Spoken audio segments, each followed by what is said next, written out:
অনুরাগীর ছোঁয়ার আজকের পর্বে দেখা যায় ইরা সূর্যকে কোথাও দেখতে না পেয়ে হসপিটালের দিকে যায় সূর্যকে খোঁজার জন্য।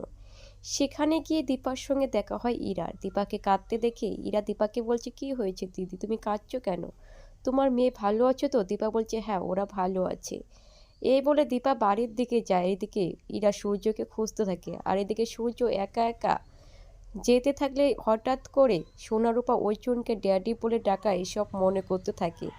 তাই সূর্য অজান্তেই ইরাকে রেখে একা একা কলকাতা ছেড়ে গ্রামের দিকে যেতে থাকে। এরই মধ্যে বুদিয়ে ফোন করলে ইরার কথা মনে পড়ে সূর্য।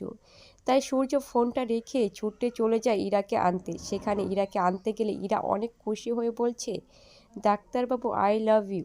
তখন সূর্য রেগে গিয়ে ইরাকে বলছে, শাট আপ, তুমি বারবার কেন বোঝাচ্ছ না, আমাকে রাগাচ্ছ কেন? এই বলে সূর্য ইরাকে নিয়ে বেরিয়ে পড়ে গ্রামের দিকে। অন্যদিকে সোনারূপা দীপার কাছে এসে কথা বলতে চাইলে দীপা কিছুতেই সোনারূপার সঙ্গে কথা বলতে চায় না।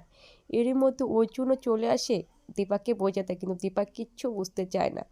অন্যদিকে দেখা যায় ইরা এবং সূর্য বাড়ি ফেরার পথে আটকে পড়ে যায় ঝড় বৃষ্টিতে। তখন কোনো উপায় না পেয়ে একটা হোটেলে চলে যায় থাকার জন্য।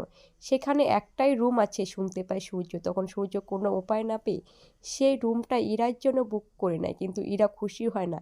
এরই মধ্যে কারেন্ট চলে গেলে ইরা সূর্যকে ভয় দেখায়, বলছে, এই অন্ধকারে আমি থাকতে পারবো না সূর্য, তুমি আমার সঙ্গে থাকবে এক ঘরে, ওখানে তো দুটো বিছনা রয়েছে। এই বলে সূর্য ইরার কথা আর ফেলতে পারে না।